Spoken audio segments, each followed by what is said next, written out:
So today I was looking at the win rates of different heroes in different ranks, and when I actually looked at high elo, I found some heroes that haven't really been there that much in the past and that really are going up quite a bit. And today I want to talk about those characters and overall go over some heroes that are pretty strong in high elo that aren't played way too much. Now with this said, they aren't the meta characters, they probably aren't the very best characters, but again, they're pretty good picks, and if you want to pick up somebody that's maybe a little bit different, but still pretty strong as well, these might be good picks for you.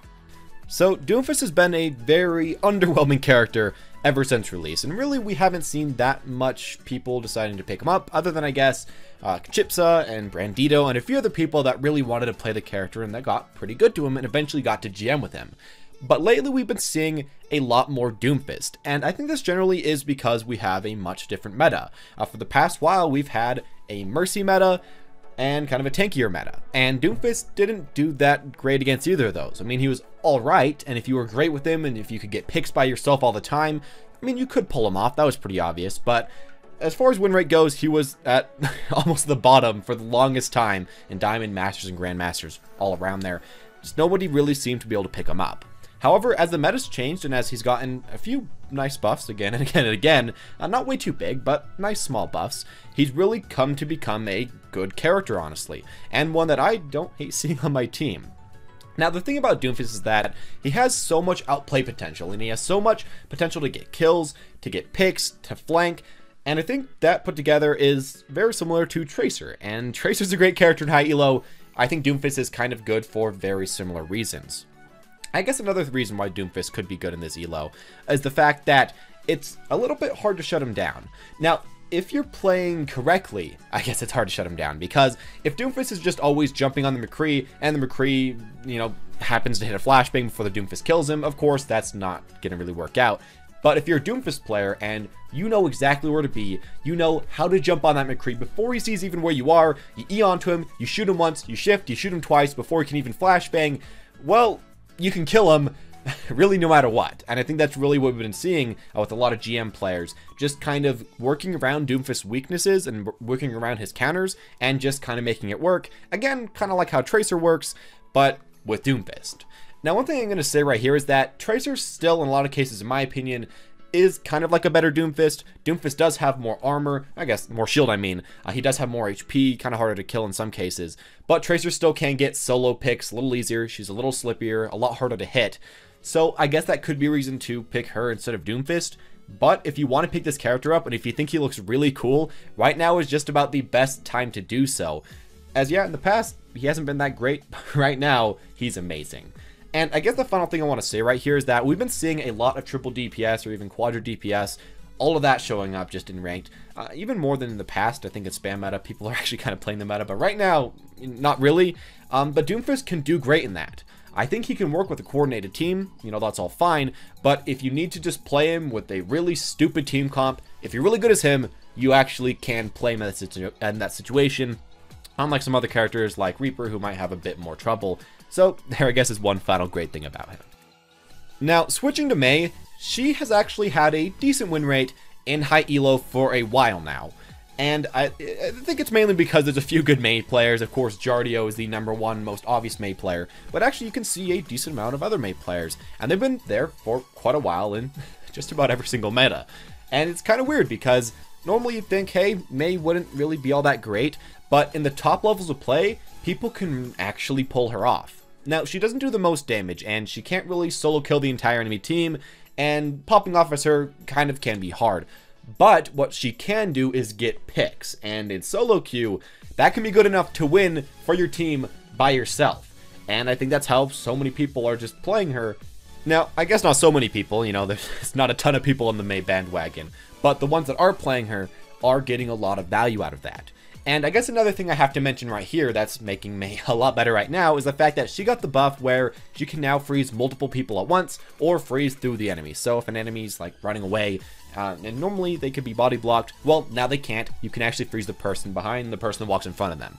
And I think that is amazing. Now, I don't think it's going to make her some super overpowered pick. I mean, it might, but I don't think it will because you can play around it and you can do a lot of stuff. But if you happen to, let's say, wall off 2 people at once, get those picks, well, now you can freeze both of them have your teammates go after those guys, finish them off as well. And, you know, in solo queue, that might win you the point, or at least that might stall you for a minute or 2 minutes.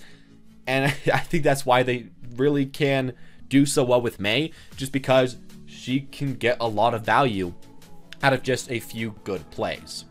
Now, I guess the thing I should say about Mei is that if you do want to learn her, you do have to make sure that you are getting value out of your plays, that you are making these great plays, that you are trying to think about what you're doing at almost all the time. Because as Mei, if you're just trying to snipe and get damage that way, and if you're just trying to charge your ult, you're probably not going to be that useful for your team. You don't do nearly as much damage as a lot of the other DPS. Your wall's nice, but if you aren't using it correctly, what's really the point? And yeah, with her, I think, you know, if you put in the time, if you put in the effort, and if you get really good as her, she can get great results. But again, if you're somebody that just kind of wants to pick somebody up, well, maybe she's not the best person for that. So this final pick is probably going to just go over a lot of people's heads, and you're probably thinking I'm kind of crazy here.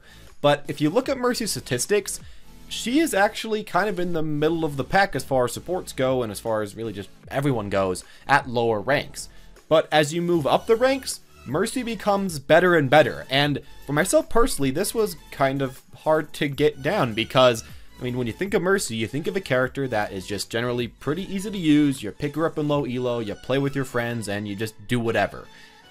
But obviously, that's not really how it's working right now, and I think in some of the cases, it's because the way that we're having a lot of dive.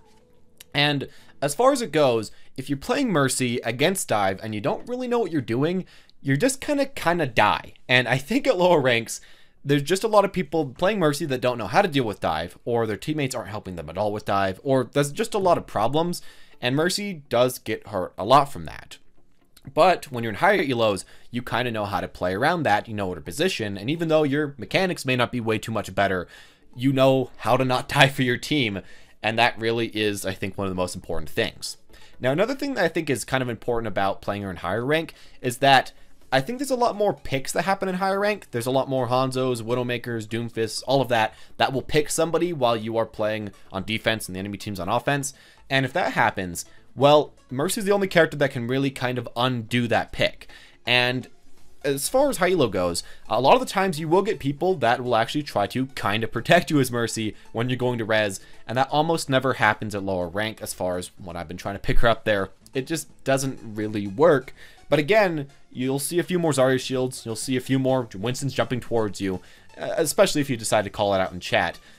And I think that's another great thing about her, is that really she actually can get reses off a little bit easier in that rank, I think, because teamwork. And also, reses I think are a little bit more important, because oftentimes in lower elo, you can actually play 5 versus 6, and it'll be fine sometimes, especially if your team's a little bit better. Of course, it's not what you necessarily want to do, but especially in higher rank, when there's picks happening all the time, and when everyone's so good, I mean, Mercy being able to mitigate one of those, and maybe allowing your teammates to get a little bit of time to get a pick on the enemies to kind of even it out, I think that's a kind of important part of her that might be why she's so good up in Masters, up in Grandmasters, up in all those ranks.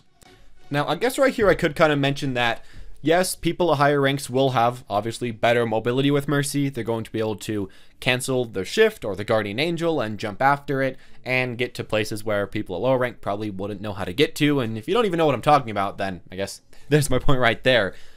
But in general, I think that it is just positioning and knowing where to be and knowing when to be there. And I guess as well, knowing how to fit into a team comp, because there are such a huge variety of team comps going in right now. And I think a lot of Mercies at lower rank are kind of playing as they did with spam comp, while people at higher rank kind of are figuring out how to play with dive comp, how to play it with tank, how to play with everything. I think the adaptation may just be why she's become quite a bit better in higher rank than in lower rank.